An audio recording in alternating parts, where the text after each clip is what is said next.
Donald Trump is panicking as the Houthis of Yemen have officially entered his catastrophic war in Iran.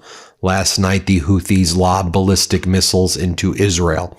Israel claims it was able to intercept said ballistic missiles, but this is the first time that the Houthis have officially been involved in the war.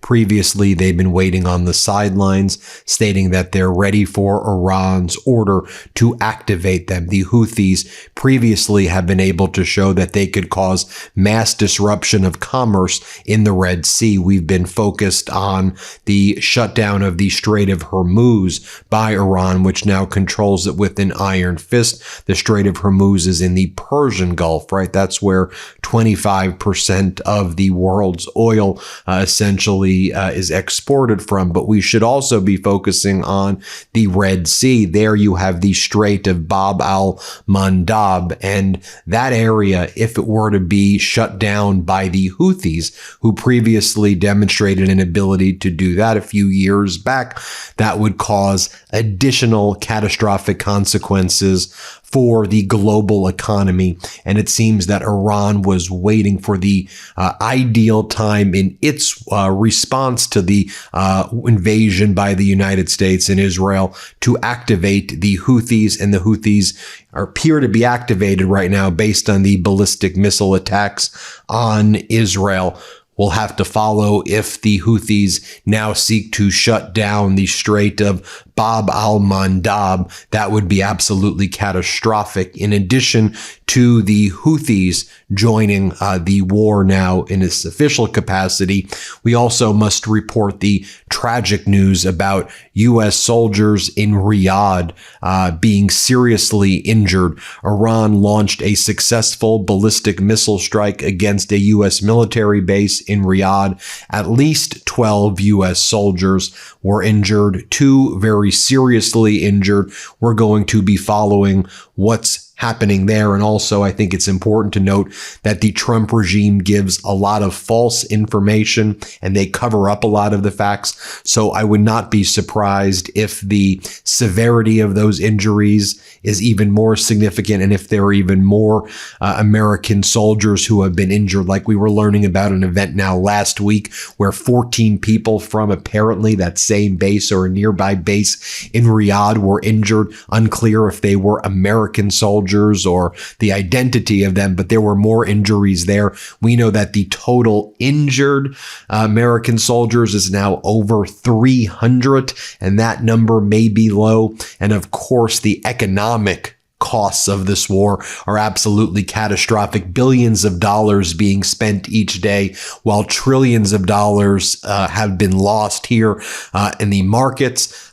People are not able to afford gasoline in the United States. Inflation is surging, and there is absolute economic calamity right now. You know, yesterday afternoon, one of the leaders of the Houthis said that they were thinking about getting involved if 3 things happened, or one of these 3 things happened: any new alliances joining the U.S. and Israel, the use of the Red Sea to carry out attacks, or the continued escalation against Iran and allied groups. And apparently they view the continued escalation against Iran being the fact that the United States and Israel coordinated strikes against Iran's 3 largest steel plants that produce roughly 70% of Iran's steel output, steel being Iran's second largest export category at $6.48 billion, to which the foreign minister of Iran, Araghchi, posted Israel has hit 2 of Iran's largest steel factories, a power plant, and a civilian nuclear site, among other infrastructure. Israel claims it acted in coordination with the U.S. Attack contradicts Donald Trump's supposed extended deadline for diplomacy. Iran will exact a heavy price for Israel crimes. Now, throughout last night, Israel and the United States were bombing Tehran, Isfahan, Shiraz, Dezful. We saw massive strikes taking place there. On the other hand, we saw Iranian missiles over Tel Aviv, their cluster munitions successfully targeting Tel Aviv. We saw drone and missile strikes by Iran against U.S. bases and infrastructure in Gulf nations like Bahrain, in the UAE, in Kuwait we saw as well. Explosions were heard in the Syrian capital of Damascus. And so, folks, things are escalating. The Houthis are involved. Unclear if they're going to try to shut down the Strait of Bab al-Mandab. We know the Strait of Hormuz now is shut down and controlled effectively by Iran. Iran is charging tolls for countries to get through. If you're allied with Iran and you pay a toll, they'll let you get through. For example, Thailand recently did a bilateral negotiation with Iran in order to use the Strait of Hormuz, and they've been able to move their tankers through based on the success of their negotiation. So, as I mentioned before, this is having a catastrophic impact on our markets. The Dow, the S&P, and the NASDAQ are basically in correction territory at this point. I mean, they're tanking each and every day. If you look at the price per barrel of Brent or WTI, look at any of this, oil prices right now surging $114 per barrel, and that's going to keep on going up. Donald Trump's lies about doing deals with Iran and productive conversations, and Iran continues to deny it. Donald Trump was able to manipulate the market at the beginning of last week, and he did it again in the middle of the week, was able to manipulate the market slightly. By the end of the week, the market has grown absolutely numb to Donald Trump's lies, where Trump's just faking and pretending to have conversations with Iran, which are not taking place. Iran continues to say there are no conversations taking place. And I think what we should be doing here is just looking at the objective facts. Who still controls the Strait of Hormuz? It's Iran. What regime is in charge? It's still the Islamic Republic. The Iranian Revolutionary Guard Corps, if anything, is stronger and has more power right now. Iran is making more money. The price per barrel of oil is up, and Iran is selling more oil.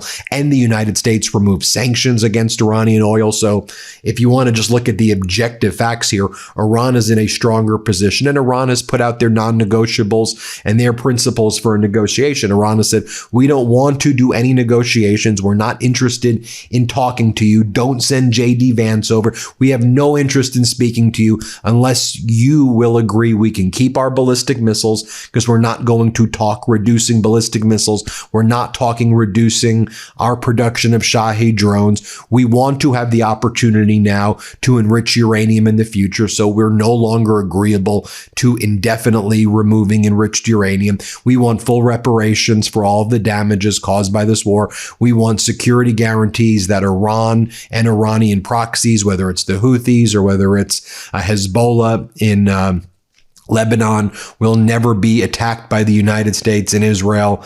And we want an apology, basically, and we want the removal of American military bases from the region. So if you don't agree to all of that, Iran's been saying, we don't even want to talk about a negotiation. You agree to those things, we're open to have at least a conversation. So that's the status while Donald Trump is out there. Look, what's Donald Trump doing? Look at these pictures right here. Donald Trump is now ripping to shreds the historic White House West walkway. So it wasn't enough for Donald Trump to rip down the East Wing. He's now ripping out the West walkway. And of course, they destroyed the Rose Garden. Look at these pictures right here. Like, that's what Donald Trump's focused on. His triumphal golden arches, his golden ballrooms. And again, the American people here are suffering. Our troops are getting killed and injured abroad right now.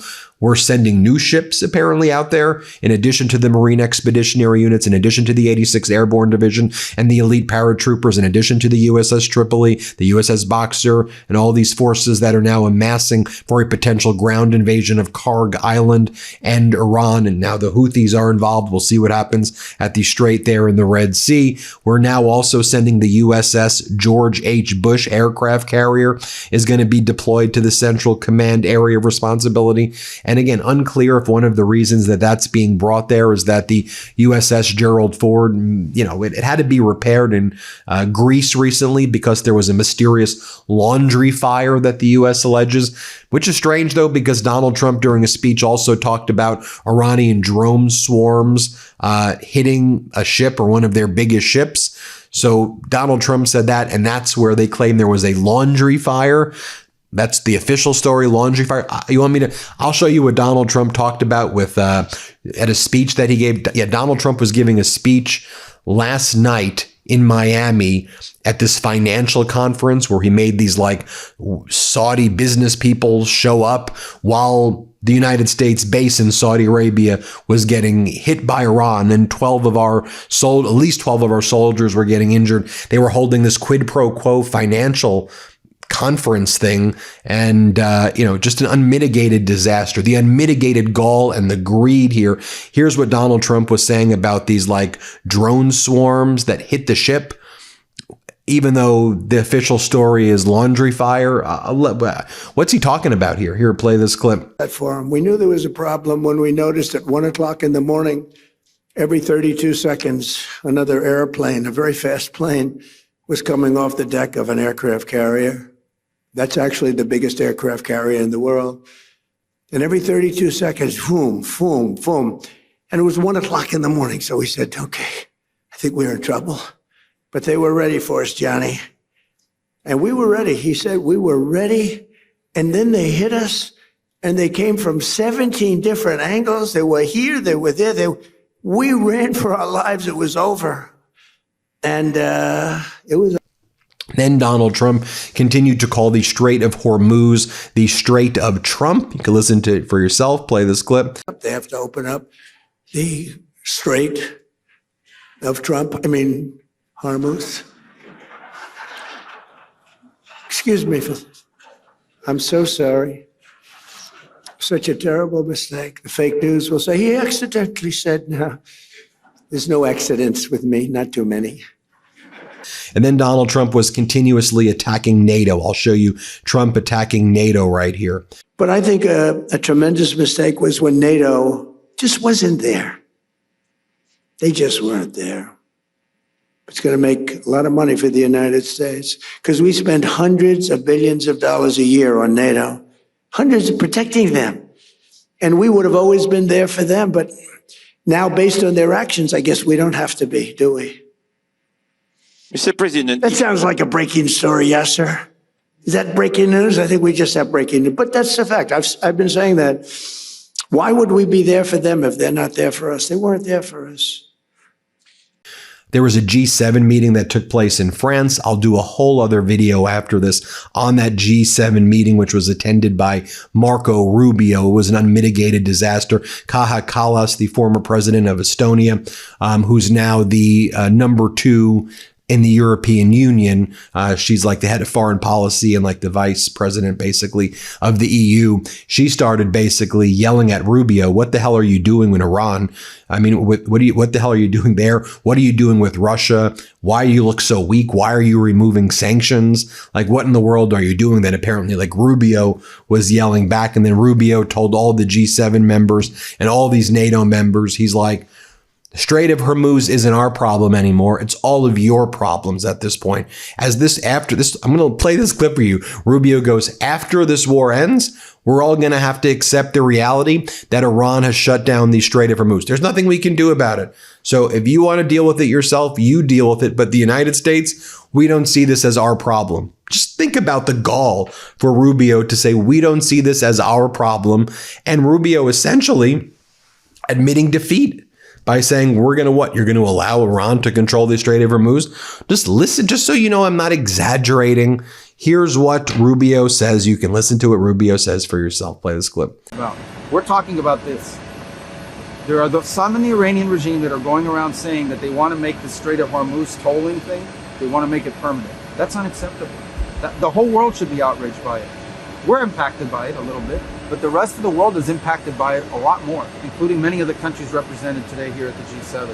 And so if those countries are deeply impacted by it, all we've said is, you guys need to do something about it. We'll help you, but But you guys are going to need to be ready to do something about it. Because when this conflict and when this operation ends, if the Iranians decide, well, now we control the Straits of Hormuz, and you can only go through here if you pay us, and if we allow you to, that's not only is it illegal under international law and maritime law, it's unacceptable. And that can't be allowed to exist. And so what we've said is that the countries that are most impacted by that should be willing to do something about it, and we'll help them. And that's what I said. As the Kobayashi letter explains, so we're ending last week with the U.S. oil prices at $101 per barrel or $114 per barrel, depending on which metric you use. The S&P 500 is at a 232-day low. The U.S. 10-year note yields are at 4.4%. I mean, the 2-year note yields, the 10-year note yields, the 20-year note yields are surging like crazy. That's why mortgage rates are going to be at record highs. We're going to see surging inflation. And the Kobayashi letter says, if the last 14 months have taught us anything, it is the next 50 hours until 6 p.m. Eastern time, when the futures markets open on Sunday, that Trump and Besant, they're going to try to do everything they can to manipulate the market before the futures open on Sunday. The futures markets open. Meanwhile, you have MB Ghalibaf, the head of the Iranian parliament, saying a few things. One, he says, how can the U.S., which can't even protect its own soldiers at its bases in the region and instead leaves them stashed away in hotels, protect them on our soil?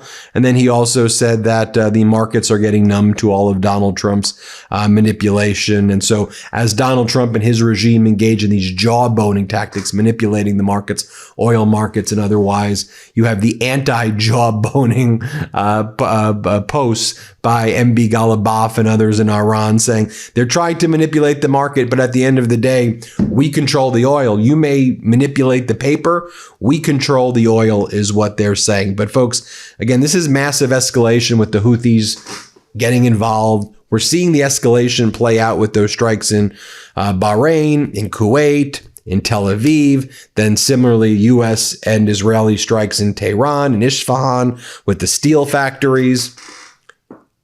Spiraling out of control. Economic calamity is ensuing. Hell is breaking loose. We're going to cover it every step of the way, though, here at the MeidasTouch Network, just delivering the truth. And the whole truth, nothing but the truth.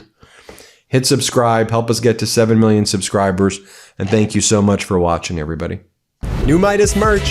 Head to store.meidastouch.com today and get yourself the best pro-democracy gear and show your support.